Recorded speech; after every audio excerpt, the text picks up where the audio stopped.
कल की global times की जो रिपोर्ट है वो भी यही बताती है कि पाकिस्तान और ख़ास तौर पर बलूचिस्तान में जो दहशतगर्दी है उसमें रॉ और इंडिया मुलव्वस है। ठोस शवाहिद मौजूद हैं कि इंडिया उन बुज़दिलाना कार्रवाइयों में भी मुलव्वस है। लेकिन ये बात कि कोई भी मुल्क किसी दूसरे मुल्क में इस तरह टारगेट किलिंग करके उसके बाद अपने मुल्क के मीडिया के ऊपर उस बात को एक्सेप्ट करे, ये बड़ी अनहोनी बात है। वरना अक्सर इस तरह की कार्रवाइयाँ अगर कोई मुल्क दूसरे मुल्क में इंडिया में भी करता है, इलेक्शन होने वाला है ना, तो जो मोदी साहब के हामी अखबार है बड़े फख्र से ऐलान करते हैं जी हमने पाकिस्तान में फलां को मार दिया, बट होने वाला नहीं है। उसका रीजन ये है कि इंडिया का इकोनॉमिक इंटरेस्ट इतना बढ़ चुका है कि no one is going to, जिसे कह लीजिए, no one is going to sacrifice it for Pakistan cause. ठीक है ना, अपने कॉज के लिए तो वो शायद इंडिया को थोड़ा सा वो करे, बाह मरोड़ भी दे, लेकिन पाकिस्तान के लिए कोई नहीं करने वाला होगा। तो अब पता ही चल रहा है कि रा की साजिश है, पर ये भी रा की साजिश है। रा के एजेंट घर घर फिर रहे हैं पाकिस्तान में, गली गली फिर रहे हैं, रा के एजेंट खुले फिर रहे हैं। जिसका दिल करता है रा का एजेंट उठता है, वो बंदूक निकालता है और उठ के जिसको उसका दिल करता है मार देता है। और देखिए उनका दिल किसको मारने का कर रहा है, वही जिहादी एलिमेंट, जिहादी लोग ही सब मरते जा रहे हैं जो दहशतगर्द। मोदी साहब तशरीफ ले गए थे बांग्लादेश, ढाका गए थे वो, और मौका था ये जो उनका आज़ादी का सालाना वो तकरीब होती है उसमें, तो इन्होंने इंतहाई ढिठाई से कैमरे पर, इसकी वीडियो मौजूद है, इन्होंने इकरार किया कि मुक्ति बाहिनी जो है वो हिंदुस्तान ने बनाई थी।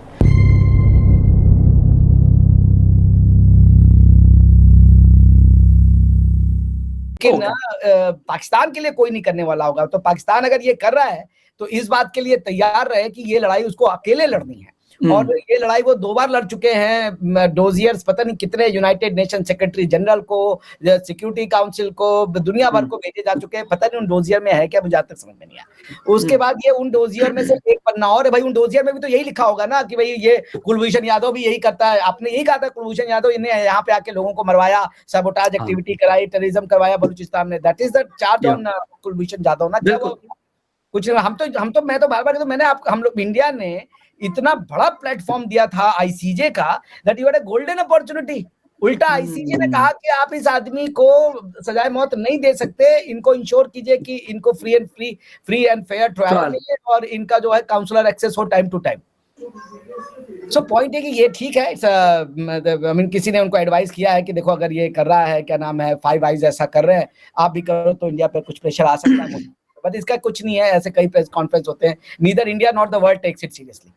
अच्छा डॉक्टर साहब, मैं जब ये खबर आई तो उस वक्त मैंने देखा कि इंटरनेशनल मीडिया ने इसको लिंक किया था जो कनाडा और इंडिया के दरमियान हुआ और जो अमेरिका और इंडिया के दरमियान अभी रिसेंटली इस समर में हुआ, उसके साथ चीजों को लिंक करके स्टोरीज बनाई गई।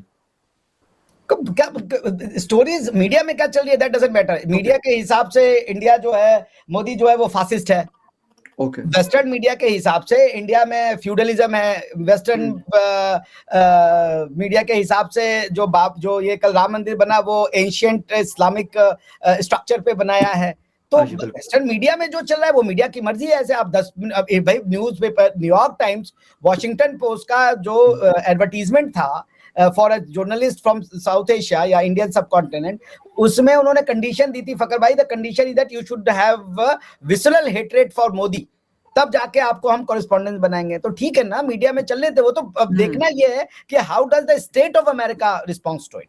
देखिए ये जिनके नाम है, ये वाली जमातें, ये वाले ग्रुप्स, ये दुनिया की जो बड़ी लिस्टें हैं अमेरिका से लेकर इंडिया तक, जिसमें कि इनको दहशतगर्द तंजीमें और दहशतगर्द डिक्लेयर किया गया, इनके सरों पर इनाम है।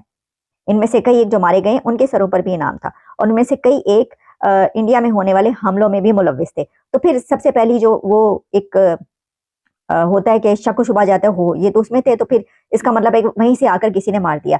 लेकिन सवाल ये बनता है, एक बड़ा ही अहम सवाल है, वो ये है कि जिस वक्त ये वाकयात होते हैं उस वक्त ऐसी कोई बात सामने नहीं आती। पहले उन कत्लों को छुपाया जाता है, पता ही नहीं चलता, आहिस्ता आहिस्ता पता चलना शुरू होता है। फिर उसके काफी देर के बाद जो है वो पाकिस्तान के फॉरेन सेक्रेटरी कोई उठता है और वो बोलते हैं कि जनाब ये जो है ये इंडिया की तरफ से किया गया। तो वो कहते हैं ना कि टाइम निकल जाने के बाद जब आप किसी को, दुश्मन को मौका मारते हैं, आपके अपने मुंह पर पड़ता है। तो सवाल तो ये है कि उसी वक्त क्यों नहीं बताया जाता ये कि ये हो गया पायन।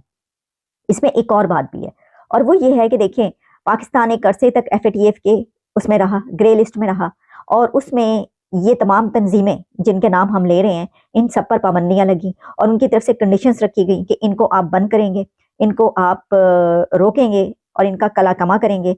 और उसमें ये तमाम नाम भी शामिल हैं ये तमाम तंजीमों के नाम भी शामिल हैं, जिहादी जितनी भी तंजीमें हैं, जितने भी मिलिटेंट ग्रुप्स हैं। अब उनके अगर कारिंदे या मेंबर मारे जा रहे हैं तो उसको एक्सेप्ट करना भी बड़ा एक मुश्किल काम है कि हैं लो ये तो खुले फिर रहे हैं, ये किया आपने काम। उधर से फिर ये हो सकता है सवाल उठाया जाए कि हमने आपको कहा था कि आपने इनके खिलाफ कार्रवाइयां करनी है, तो इनके लोग तो अपने घरों के आगे और मस्जिदों में जगह जगह मारे जा रहे हैं, इसका मतलब है कि खुले फिर रहे हैं।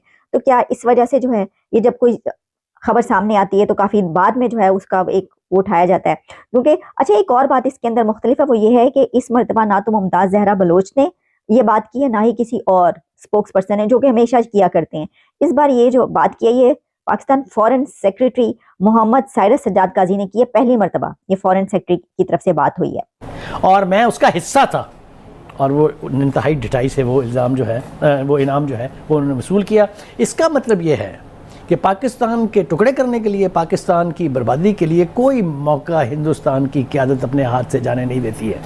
हालांकि जो बांग्लादेश का वाक़या है वो बीजेपी के इक़्तिदार में आने से पहले का है। इसका मतलब ये है कि मोदी साहब उस वक्त भी मुक्ति बाहिनी का हिस्सा थे, ये इकरार है। ये सब कुछ जब हम देखते हैं तो फिर हमें ये ध्यान में लाना होगा ज़रूर कि हिंदुस्तान में जो कुछ भी हो जाए उसका इल्ज़ाम वो हम पर धरेंगे। हमें क्या करना चाहिए? हमें करना ये चाहिए, एक तो मैंने कहा कि जब से इंतफादा 2 शुरू हुआ है कश्मीर में, दुनिया जहान में उसके इमेजेस जा रहे हैं।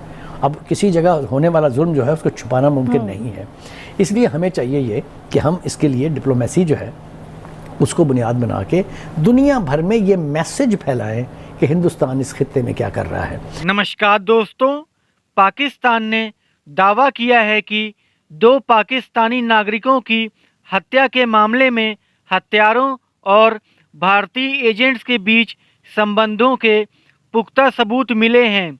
इससे पहले सितंबर में कनाडा के प्रधानमंत्री जस्टिन ट्रूडो ने खालिस्तानी आतंकी हरदीप सिंह निज्जर की हत्या में भारत की भूमिका की बात की थी।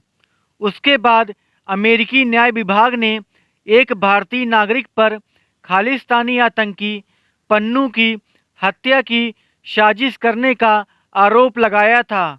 भारतीय विदेश मंत्रालय के आधिकारिक प्रवक्ता रणधीर जायसवाल ने कहा, हमने पाकिस्तान के विदेश सचिव की कुछ टिप्पणियों के संबंध में मीडिया रिपोर्ट्स देखी हैं। यह झूठा और दुर्भावनापूर्ण भारत विरोधी प्रचार करने की पाकिस्तान की ताज़ा कोशिश है। जैसे कि दुनिया जानती है, पाकिस्तान लंबे समय से आतंकवाद, संगठित अपराध और अवैध अंतर्राष्ट्रीय गतिविधियों का सेंटर रहा है।